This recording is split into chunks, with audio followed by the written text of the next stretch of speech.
Sr. Presidente, bem-vindo à Conversa Sem Mais. Muito obrigado por nos receber nesta extraordinária terra banhada pelo nosso Tejo. Vamos fazer aqui um balanço deste seu último mandato, traçar aqui, digamos, as linhas principais do seu mandato de 4 anos. Mas antes vamos conhecer o cidadão Rui Garcia, o homem que está por trás do Presidente da Câmara, com a jornalista Filomena Ricardo. O Presidente nasceu aqui na Baixa da Banheira, não é? E este espaço onde estamos, que não era assim na altura, à época, é um espaço cheio de memórias da sua infância e da sua juventude. Sim, nasci aqui muito próximo e de facto este espaço era um espaço natural, não existia este parque, esta é uma obra já do Democrático.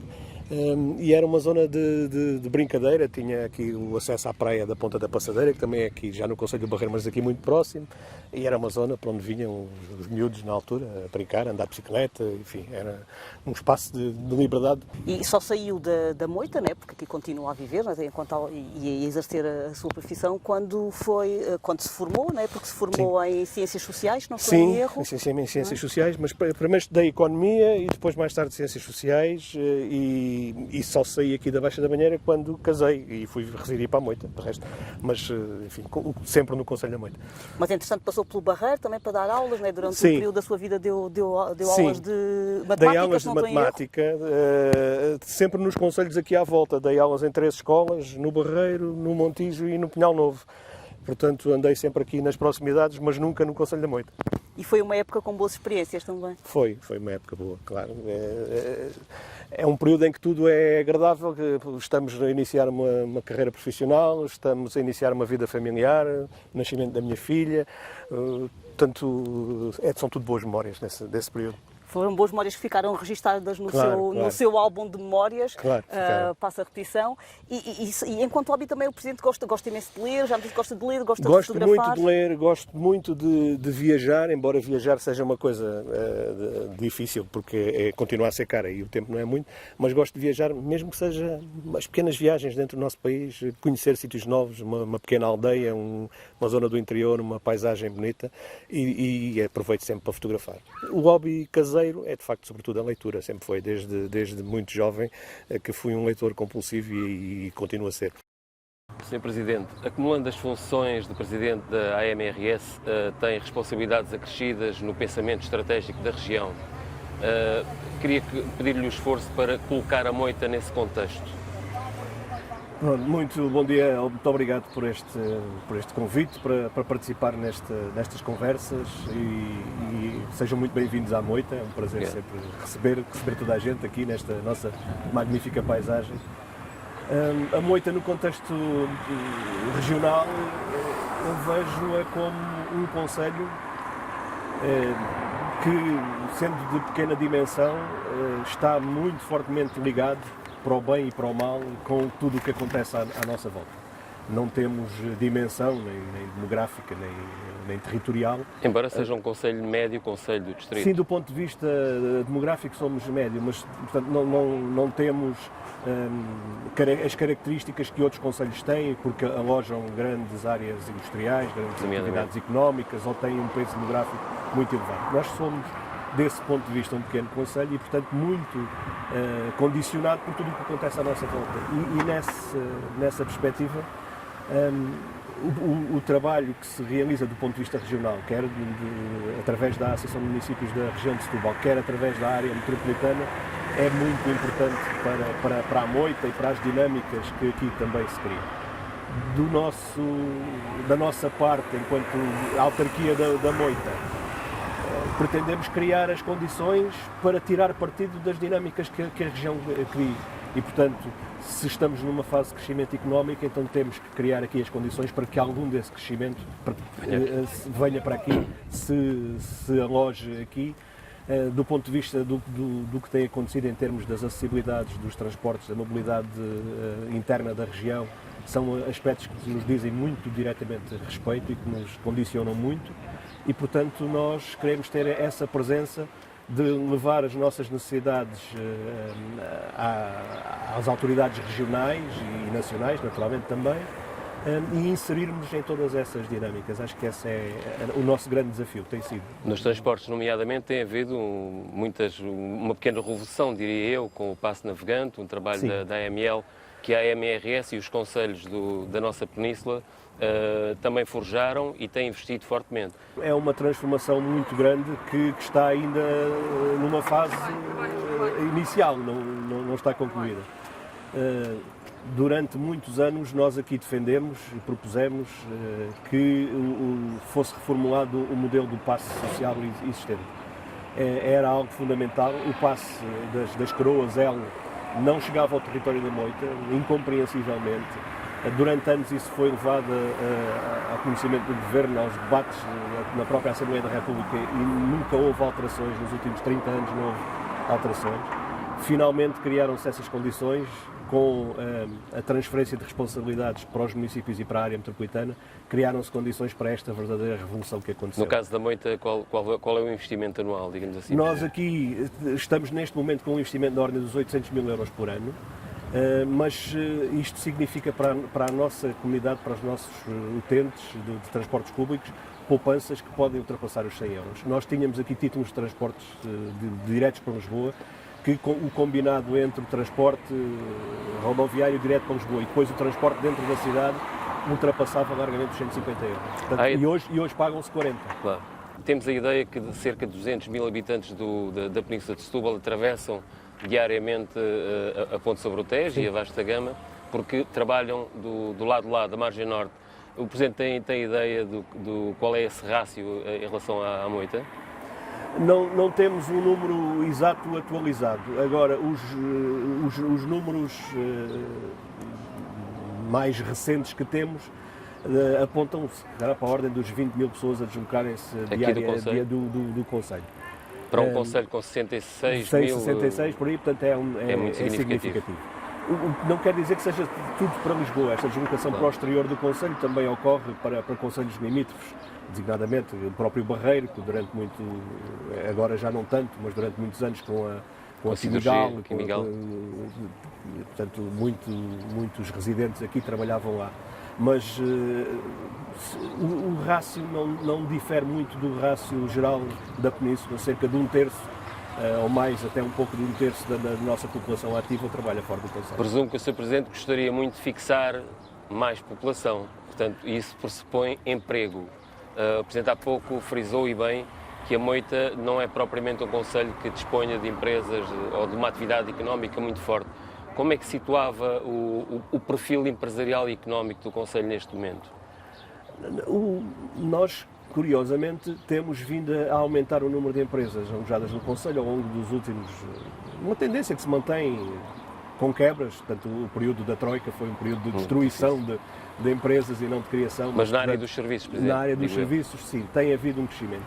Agora, esse crescimento não é tão significativo ao nível da criação de emprego. Portanto, muitas das empresas atualmente criadas são empresas com pouca mão de obra, portanto, bastante menos do que outras, que desapareceram. Portanto, nós tínhamos, há 20 anos atrás, ainda tínhamos a indústria das confecções, portanto, que era uma indústria de mão de obra intensiva, portanto, grandes aglomerados de trabalhadoras, sobretudo.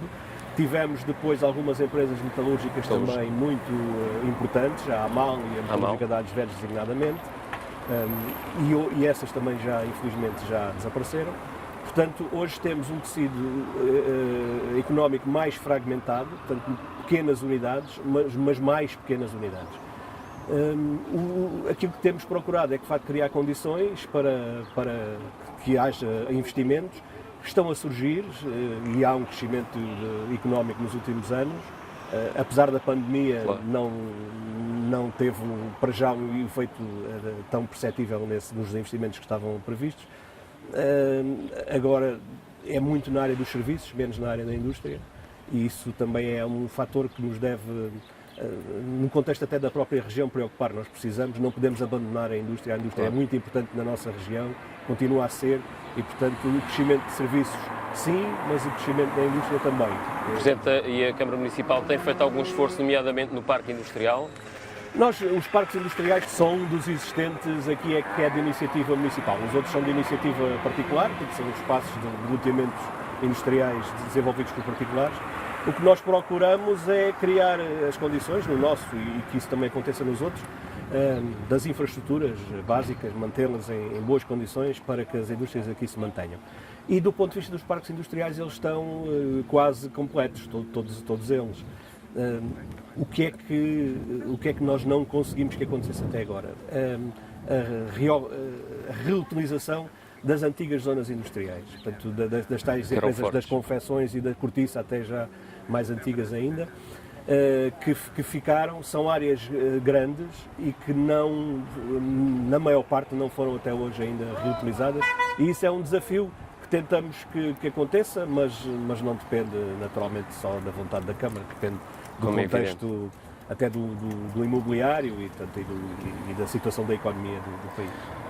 Sr. Presidente, encaixa na narrativa que está aqui a expor, sei, porque tem sido uma das pessoas que mais tem lutado por isso, a questão da NUTS é muito relevante.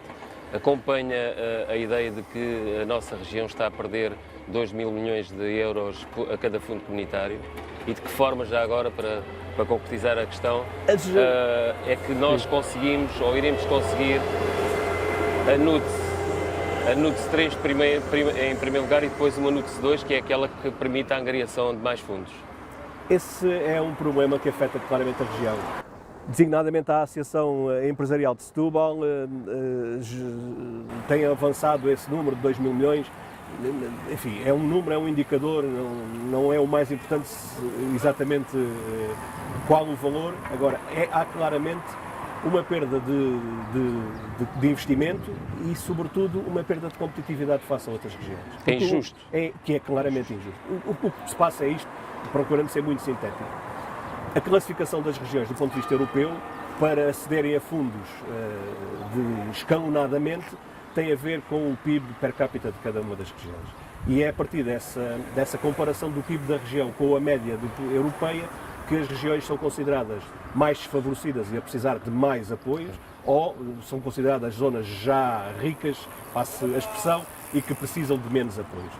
Ora, nós estando inseridos na área metropolitana de Lisboa, as estatísticas aqui são claramente distorcidas, porque o peso demográfico e o peso da concentração de empresas e, portanto, de sedes de empresas e do setor financeiro, que está sobretudo em Lisboa, mas também ali um pouco em Oeiras e Cascais, distorce completamente as estatísticas. Portanto, e nós parece, perante a estatística, que temos um produto igual a esse, mas não temos. Na verdade não temos. O que é que isto se traduz? Traduz que todo o resto do país, incluindo zonas que têm claramente níveis de desenvolvimento económico e que semelhantes aos nossos, como a zona do Porto, a zona de Aveiro, a zona de Braga, acedem a fundos em condições muito mais favoráveis, portanto, quer na dimensão, no montante global dos fundos, quer nas taxas de comparticipação. E nós aqui perdemos oportunidades, porque não falamos dos apoios às autarquias, não é sequer isso o mais importante, é mesmo ao setor empresarial e ao setor social. Esse que atrai o investimento uma empresa que pretende fazer um investimento em Portugal e põe-se a fazer os seus cálculos, e se fizer um investimento em Santarém ou na Figueira da Foz, para dar 2 exemplos, tem uma comparticipação que pode se calhar chegar aos 80% do seu investimento. Se o fizer aqui, provavelmente não tem comparticipação nenhuma, ou se estiver num limite é 50%, qual é a opção que faz? Claro. É fácil perceber. Deixa-me colocar Deixa-me só dizer a questão. A NUT 3, esta situação é mais antiga do que isso, porque nós estamos dentro da área metropolitana e da NUT 2, do Programa Operacional de Lisboa, desde sempre. Quando esta zona passou a zona rica do ponto de vista europeu, é que nós fomos atrás e perdemos. Este é um problema que se põe pelo menos desde 2013 e os governos não tomaram qualquer medida, pelo contrário, contribuíram para que isto se mantivesse assim. Tirou uma pergunta da boca porque eu ia, de certa maneira, confrontá-lo com isso. Em 2013, porque é que a região não reagiu? A região reagiu, mas se calhar não reagiu com a percepção da gravidade do problema, porque na altura já houve várias vozes a dizer que aquela situação e a extinção da NUT 3 Península de Setúbal não trazia nada de bom para a região. Só que não havia tanto essa percepção do impacto que isto teria efetivamente. Até porque o próprio Programa Operacional de Lisboa diminuiu significativamente as suas verbas nesse período e vai diminuir mais agora para o próximo período de financiamento e, portanto, nós precisamos de medidas, mas as medidas também não podem ser adiadas para daqui a uma década. Precisamos de medidas, precisamos da criação da NUT 3, sim, precisamos de que as NUTs 2 sejam reformuladas, porque as NUTs 2 é que são a sede dos programas operacionais, que sejam reformuladas. E precisamos, porque sabemos que isto não acontece no imediato, precisamos que no imediato, nos próximos anos, haja programas específicos de apoio e de compensação à região de Setúbal para ultrapassar estas assimetrias, independentemente do que vier a acontecer do ponto de vista das NUTs. E não o choca, não o desconforta, de certa maneira, ter sido uma associação empresarial a trazer o assunto para cima da mesa e, de certa maneira, a lutar por ele, embora a justiça seja feita, os autarcas da região e da AMRS também tenham vindo sempre a produzir documentos até com esse sentido. Não me desconforta nada que o papel que a Associação Empresarial tem neste aspecto, porque é algo que lhes diz também muito diretamente respeito e, portanto, estamos absolutamente em sintonia com as posições. Agora, de facto, não foram os únicos. Quer a Associação de Municípios, quer outras vozes da região, já também há anos vinham falando desta matéria. Aquilo que se alcançou neste último ano e meio, foi um trabalhar conjunto, um labor conjunto. Quase um pacto aqui na região. E isso, de facto, deu uma força e uma visibilidade que acabou por obrigar, na minha opinião, a que a própria Assembleia da República, por unanimidade, tomasse uma posição sobre esta matéria. Falta agora que o Governo também assuma, porque a Assembleia da República aprovou uma resolução, mas isto só por si não chega. É preciso o Governo tomar efetivamente as medidas necessárias para propor esta alteração. De certa maneira está confiante, Presidente, que antes do próximo quadro comunitário do PEI esta situação possa estar resolvida? Confiante estou, mas gostava de ver um assumir claro de posição por parte do Governo, porque aquilo que houve até agora foi posições nem sempre concordantes de vários membros do Governo, e não houve, da parte de quem tem a última palavra, que é o Sr. Primeiro-Ministro, não houve ainda uma tomada de posição. Enquanto isso não acontecer, eu penso que há ali divisões dentro do Governo que já foram manifestadas em diversas ocasiões e precisam de ser superadas. Vamos continuar nesta senda das relações até com o Poder Central.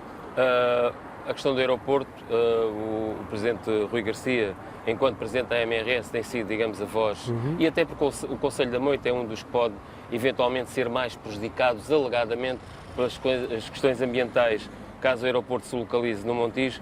Mas a minha pergunta é a seguinte, Presidente: uma vez que o aeroporto de Alcochete não está em cima da mesa, não lhe parece que vai haver aqui um hiato outra vez temporal, em que a região vai perder a plataforma aeroportuária centralizada aqui? Mas eu acho que o aeroporto de Alcochete continua a estar em cima da mesa. Mas não estava, do ponto de vista objetivo, não estava. Pois, mas é preciso perceber porque é que não estava. E para perceber porque é que não estava, tem que se andar praticamente uma década para trás e perceber que nessa altura foi feita uma avaliação, uma avaliação estratégica, feita por uma entidade absolutamente independente, que concluiu e propôs que o Campo de Tiro de Alcochete, por diversas razões, era a melhor solução.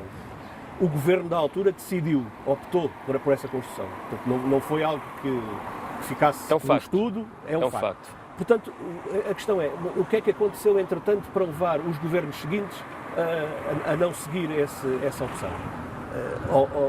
O que aconteceu, a única circunstância que mudou foi a alienação da ANA, portanto, a concessão da ANA à exploração de um privado. E houve também uma alteração do modelo? Não, verdadeiramente para um aeroporto mais pequeno e complementar a houve crescimento da atividade aeroportuária, dos transportes aéreos, sem dúvida, mas esse crescimento não foi nada, pode ter sido mais rápido que se previa, mas não era propriamente fora das expectativas. E a questão que se mantém-se agora,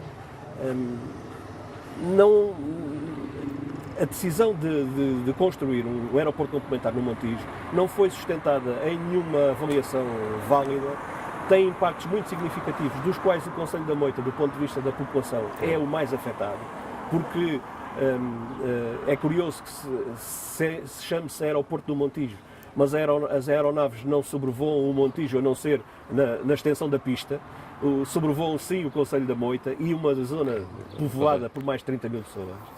e que tem logo ali o Concelho do Barreiro, portanto, e a cidade do Barreiro contígua.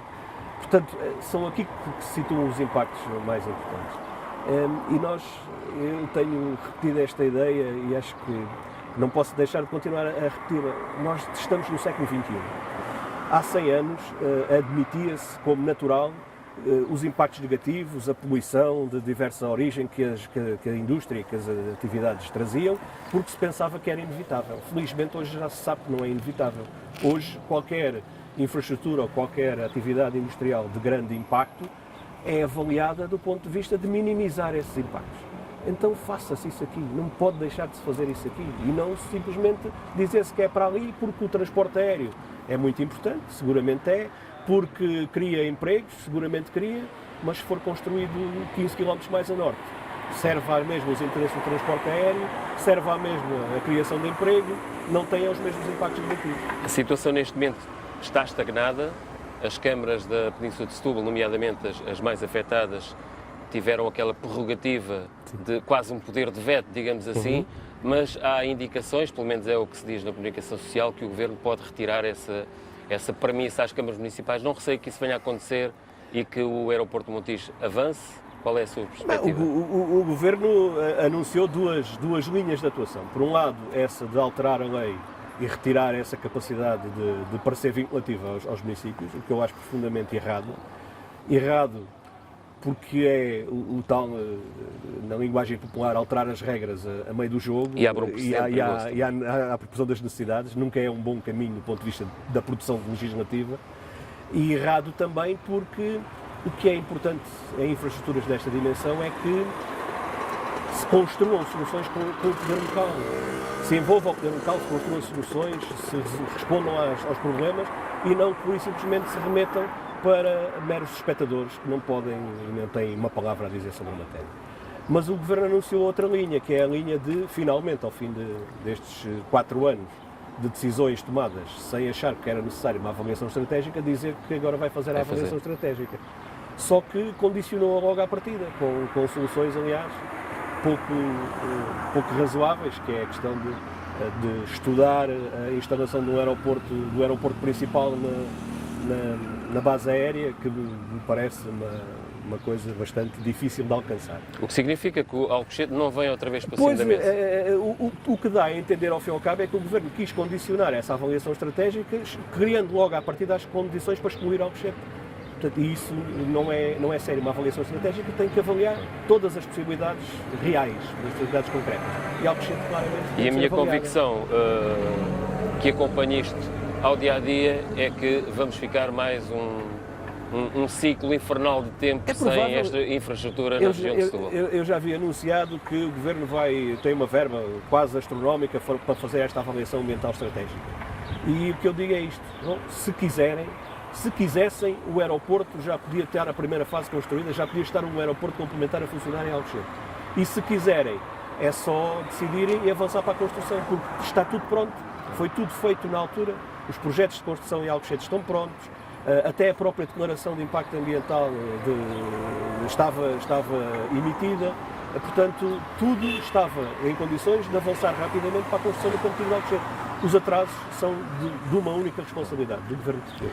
Sr. Presidente, fez algum caderno de encargos no âmbito do Plano de Recuperação e Resiliência, aqui para o Concelho da Moita? Sim, no âmbito o que aconteceu aqui nessa matéria foi que a área metropolitana de Lisboa recolheu junto dos seus 18 municípios as nossas propostas, as nossas necessidades para possível enquadramento no Plano de Recuperação e Resiliência. E, portanto, nesse sentido, nós também fizemos, destacando questões como a habitação, claramente é uma das grandes prioridades e que também desde o princípio foi apontada como uma das áreas em que o Plano de Recuperação ia atuar, apoiar, mas falámos de outra, continuamos a falar das questões das acessibilidades, dos transportes, das acessibilidades regionais, que são muito importantes, continuamos a falar da terceira travessia do Tejo, acho que é uma questão incontornável, do reforço das ligações ferroviárias, do reforço das ligações fluviais, e aqui de algumas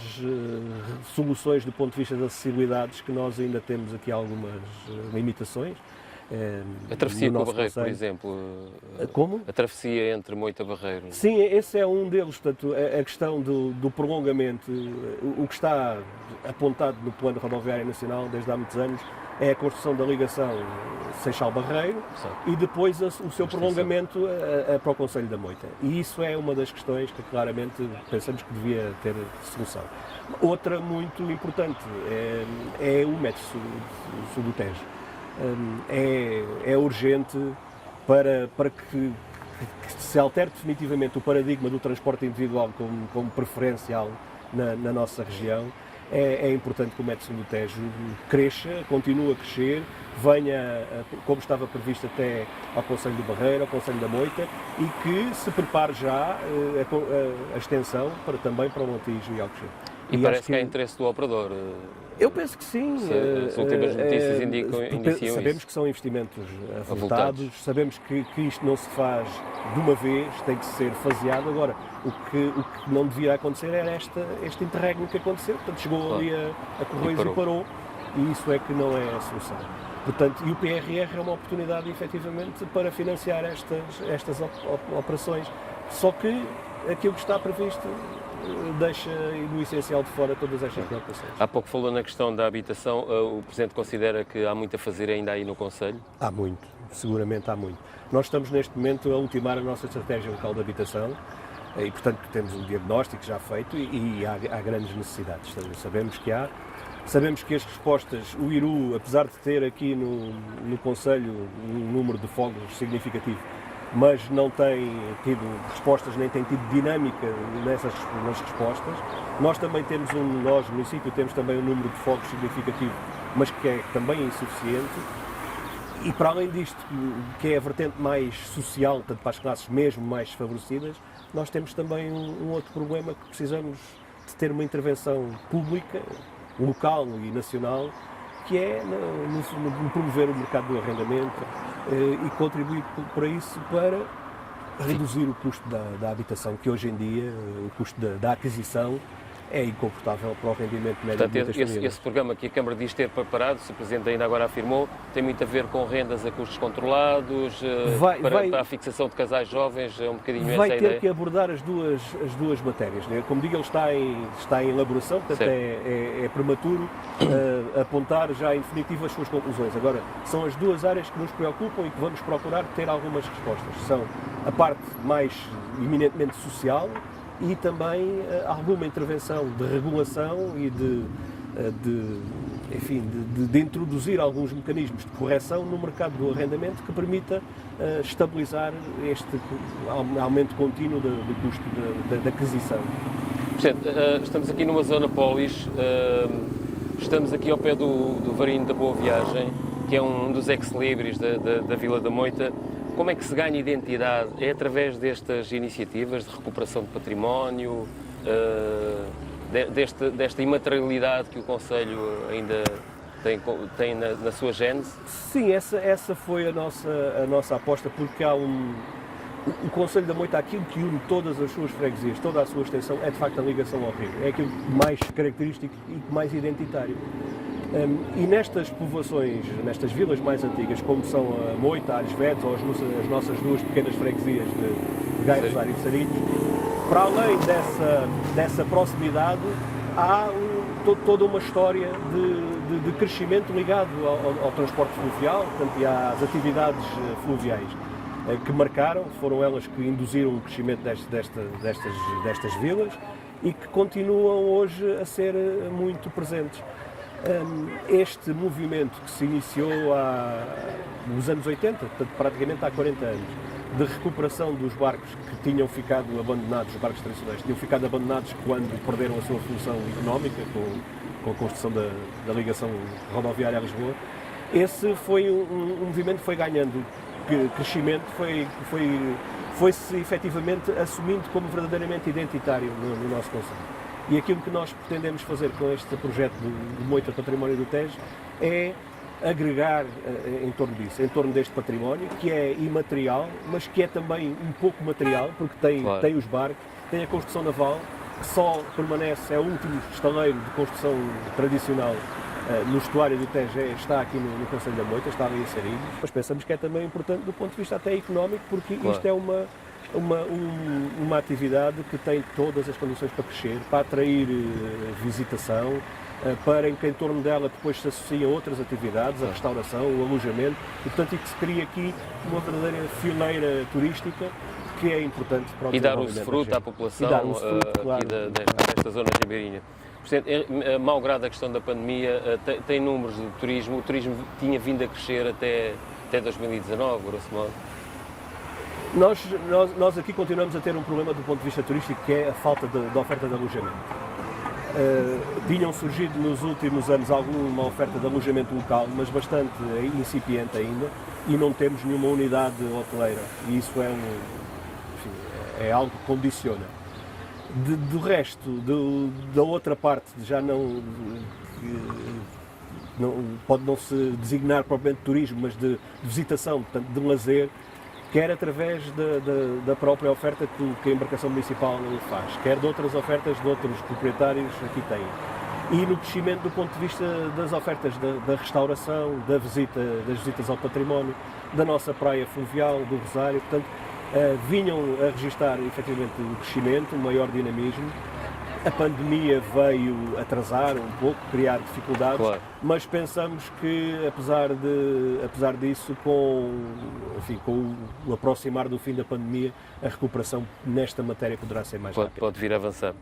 Sr. Presidente, consegue destacar uma ou duas obras que o senhor se orgulhe verdadeiramente nestes 4 anos deste segundo mandato? Eu destacaria, se calhar, 3. Uma delas não está ainda iniciada no terreno, mas está no Tribunal de Contas a aguardar o visto e, portanto, imediatamente a seguir vai para o terreno, é a construção da piscina na Moita.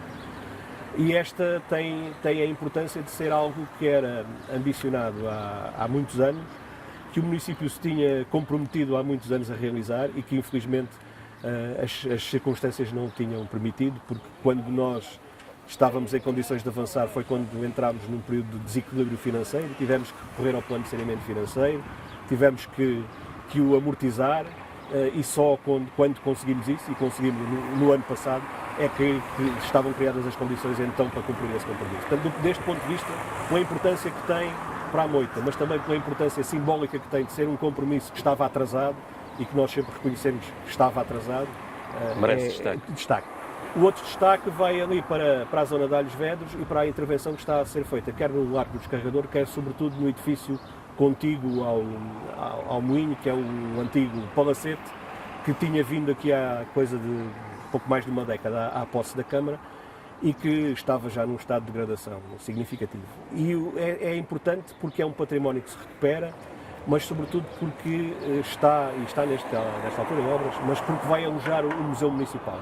E essa era também uma lacuna que nós tínhamos, um espaço onde efetivamente se guardem e se mostrem as memórias, que são muitas desta terra. Nós temos muito trabalho feito do ponto de vista da história local, temos polos de mostra do que é a nossa história, desde logo este, onde estamos, mas também outros, mas um museu não tínhamos e vamos ter em breve e, portanto, é importante. E a terceira obra? A terceira é um conjunto de obras de intervenções em vias que são importantes do ponto de vista da mobilidade e de melhorar as condições de mobilidade e acessibilidade, criando vias modernas, condições de trânsito dos peões, condicionamento da velocidade do trânsito, que estão a acontecer, sobretudo na freguesia da Baixa da Mulher e Val da Moreira. São intervenções de grande monta e que são importantes desse ponto de vista. Tem ideia dos montantes de fundos comunitários e da taxa de execução ao longo deste último mandato? Assim, muito rapidamente, porque estamos a caminhar para o final da entrevista. Nós conseguimos, durante este quadro comunitário, que está a fim, do Portugal 2020, que está no seu final, nós obtivemos financiamentos superiores a 11 milhões de euros. Com taxas de comparticipação que no máximo vão aos 50%, o que significa que os outros, a metade, sai do orçamento municipal. Criámos uma linha de financiamento para uma parte desse investimento. São investimentos de facto de grande monta, estes designadamente que referi, estes últimos são de montante muito significativo. Dizer que a piscina não está inserida nestas candidaturas, é exclusivamente de financiamento municipal, mas nós procuramos O quadro para a região de Lisboa, já falámos disso, é muito reduzido e aquilo foi a verba possível, não aproveitámos ao máximo. Temos uma taxa de aproveitamento muito próxima dos 100% daquilo que era possível e uma taxa de execução que ainda está a pouco mais de 50%, porque estas obras maiores estão ainda em curso. Claro. Sr. Presidente, muito obrigado por nos receber. Nada, obrigado. E já agora queria lhe perguntar, enfim, assim, muito rapidamente, quais são as expectativas para as eleições? Sente-se confortável com a obra que fez, com o cumprimento do seu projeto político? Sim, nós partimos sempre para cada mandato com um compromisso, com um conjunto de propostas que apresentamos à população e chegar ao fim do mandato e poder dizer que no essencial cumprimos é satisfatório e dá-nos uma margem de confiança e, penso eu, de crédito perante as pessoas. Portanto, sim, é com confiança, sabendo que a palavra final é sempre dos eleitores e, portanto, nós vivemos num regime democrático, as pessoas decidirão, mas temos confiança naquilo que fizemos e temos confiança nas propostas que temos para apresentar e no trabalho e na seriedade que pomos no nosso trabalho e penso que essa não é reconhecida. Sr. Presidente, muito obrigado, felicidades para o nosso Conselho da Moita e felicidades já agora até ao final do mandato, que ainda faltam pelo menos 2 meses. Muito obrigado.